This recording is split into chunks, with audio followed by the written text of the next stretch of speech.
नमस्कार दोस्तों, कैसे हो आप लोग। आई होप आप लोग ठीक ठाक होंगे। दोस्तों, जैसे कि आप सबको पता है कि 2025 की सबसे बड़ी हिस्टोरिकल फिल्म छावा फाइनली अब रिलीज़ हो चुकी है। और भाई, इस फिल्म का हाइप स्काई रॉकेट पे था, क्योंकि ये सिर्फ एक वॉर फिल्म नहीं बल्कि एक मराठा वॉर किंग छत्रपति संभाजी महाराज की कहानी है। तो क्या विकी कौशल ने इस बार भी मास एंटरटेनर डिलीवर किया है? क्या रश्मिका और अक्षय खन्ना का काम ज़बरदस्त है? और सबसे बड़ा सवाल ये है, क्या ये फिल्म पुष्पा 2 का रिकॉर्ड तोड़ पाएगी या नहीं? तो चलो दोस्तों, फुल रिव्यू करते हैं, वही मसालेदार स्टाइल में। अगर आप चैनल पे नए हो तो वीडियो को लाइक कमेंट शेयर जरूर करना और साथ में चैनल को सब्सक्राइब करना मत भूलना। तो चलिए अब स्टार्ट करते हैं। 2018 में करण जौहर ने एक मूवी अनाउंस की थी जिसका नाम था तकद। वो भी एक हिस्टोरिकल ड्रामा के ऊपर बेस थी, जिसमें हमें औरंगजेब और दारा शिकोह की कहानी देखने को मिलने वाली थी। और वहीं पर भारी भरकम स्टार कास्ट के साथ ये फिल्म काफ़ी धमाकेदार लग रही थी, पर पैंडेमिक के चक्कर में इसके बजट में दिक्कत हुई और ये पोस्टपोन हो गई। और अब 7 साल के बाद एक हिस्टोरिकल फिल्म आई है जिसका नाम है छावा, जो छत्रपति संभाजी महाराज के बेटे छत्रपति संभाजी महाराज की कहानी को बताती है। और इसका विलन है औरंगजेब। फिल्म की कहानी शुरू होती है शिवाजी महाराज के गुजर जाने के बाद। औरंगजेब सोचता है कि अब मराठा एम्पायर वीक हो चुका है और दक्कन पर कब्जा करना आसान होगा, लेकिन उसके सामने एक बड़ा चैलेंज खड़ा होता है, जो है छत्रपति संभाजी महाराज, जो छत्रपति शिवाजी महाराज के बेटे होते हैं। औरंगजेब कसम खाता है कि जब तक वो संभाजी महाराज को हरा नहीं देगा तब तक वो मुकुट नहीं पहनेगा। लेकिन जब उसका सामना संभाजी महाराज से होता है तो वो ये कहने पे मजबूर होता है कि ऐसा छावा मेरा खानदान में क्यों नहीं पैदा होता। और औरंगजेब ने ऐसा क्यों बोला, मैं आपको आगे बताता हूँ। औरंगजेब की इतनी क्रूरता के बाद जब संभाजी महाराज ने धर्म को हमेशा सबसे आगे रखा, क्योंकि औरंगजेब ने कहा था कि अगर तुम इस्लाम धर्म कबूल कर लोगे तो हम तुम्हें छोड़ देंगे। पर छत्रपति संभाजी महाराज ऐसा नहीं करते हैं, वो हमेशा अपने धर्म को ही आगे रखते हैं। वो यहाँ तक भी कहते हैं कि अगर औरंगजेब अपनी बेटी को भी दे दे तो भी मैं इस्लाम धर्म कबूल नहीं करूँगा। हर रोज़ उनके साथ एक नई क्रूरता होती रहती थी, जैसे कि उनकी उंगलियां काटना, उनके हर बदन पर जख्म देना। जब उन्होंने इस्लाम धर्म को मानने से इनकार किया तब उनकी जीभ भी निकाल दी गई थी। इतनी क्रूरता की थी औरंगजेब ने, और वो हर दिन ऐसा ही करता हुए जा रहा था। तभी औरंगजेब ने महाराज जी की वीरता को देख करके उन्हें ये बोल दिया कि ऐसा छावा मेरे खानदान में पैदा होता तो अब तक पूरे दक्कन को अपने कब्जे में कर लेता। तो अब आपको चल गया पता कि ऐसा औरंगजेब ने क्यों कहा था। अब बात करते हैं फिल्म की कहानी और एग्जीक्यूशन पे। छावा एक ग्रैंड स्केल पे बनी हिस्टोरिकल फिल्म है।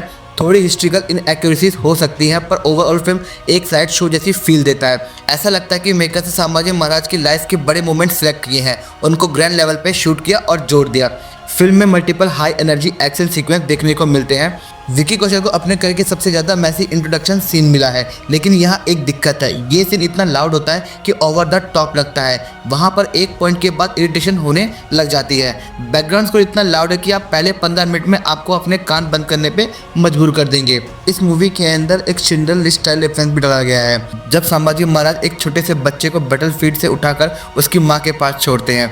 ये एक डीप मूवमेंट हो सकता था जो उनके कैरेक्टर की डेप्थ दिखाता, लेकिन यहाँ सीन बस एक फ्लैशबैक पर करेक्ट हो जाता है जो इम्पैक्ट लूज कर देता है। अगर बात करूँ मैं इसके फिल्म के स्ट्रक्चर और प्रॉब्लम एरियाज की, आजकल की फिल्मों का बस एक ही फॉर्मूला बन गया है। पहले एक धमाकेदार ओपनिंग सीक्वेंस दिखाओ, फिर हीरो की एंट्री, फिर उसके बाद एक इंटरवल ब्लॉक और उसके बाद फिर क्लाइमैक्स और पोस्ट क्रेडिट सीन दिखा देते हैं। छावा भी इसी फॉर्मूले को पूरी तरह से फॉलो करती है। Post interval back to back 3-4 action sequences देखने को मिलते हैं। एक्शन सीक्वेंसेस वेल शूट और स्टाइलिश हैं, पर फिल्म की स्टोरी टेलिंग पर वो इम्पैक्ट नहीं डाल पाते। वहीं बात करूँ मैं रश्मिका के कैरेक्टर की, तो वहाँ पे उनका एक वीक पॉइंट है, ना तो उनका मराठी एक्सेंट ठीक है और ना ही उनका परफॉर्मेंस इम्पैक्टफुल लगता है। जबकि दूसरी तरफ औरंगजेब का कैरेक्टर ज़्यादा शब्दों के बिना भी पावरफुल लगता है।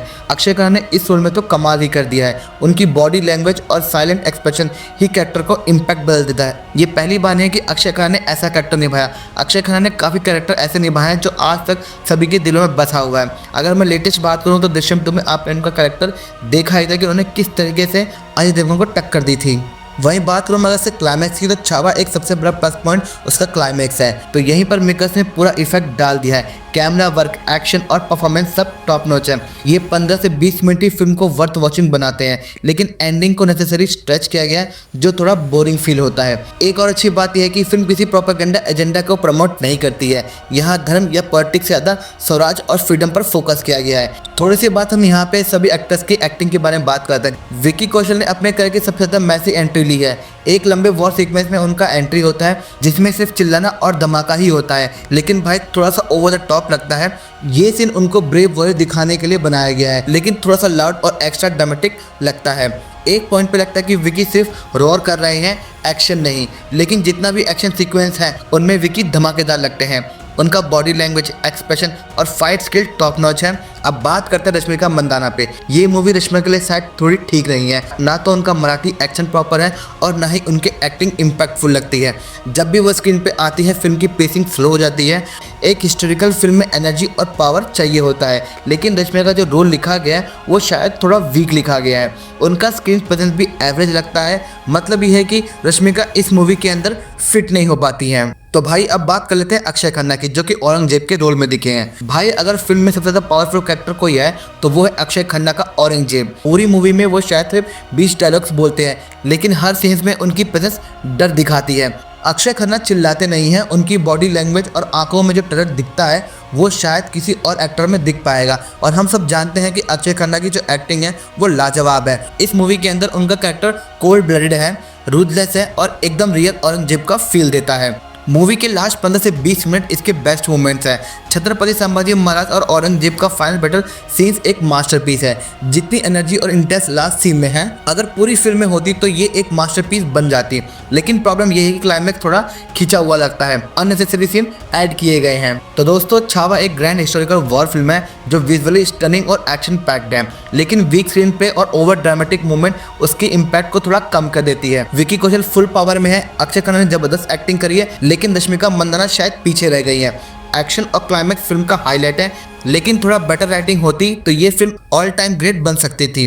अगर मैं इस मूवी की रेटिंग की बात करूँ तो इस मूवी को मैं 5 में से 4 स्टार देना चाहूँगा। अगर आपको हिस्टोरिकल एक्शन फिल्म पसंद है तो ये फिल्म जरूर देखो, पर अगर डेप्थ और सीरियस स्टोरी टेलिंग एक्सपेक्ट कर रहे हो तो एक्सपेक्टेशन थोड़ी लो रखना, ज़्यादा लो मत रखना, पर मूवी को जरूर देखना। तो दोस्तों आपको ये रिव्यू कैसा लगा? क्या आप छावा देखने जाने वाले हो? कमेंट्स में जरूर बताना। अगर वीडियो पसंद आए हो तो लाइक, शेयर और चैनल को सब्सक्राइब करना मत भूलना। मिलते हैं नेक्स्ट वीडियो में, तब तक के लिए जय भवानी, जय शिव जी और जय हिंद।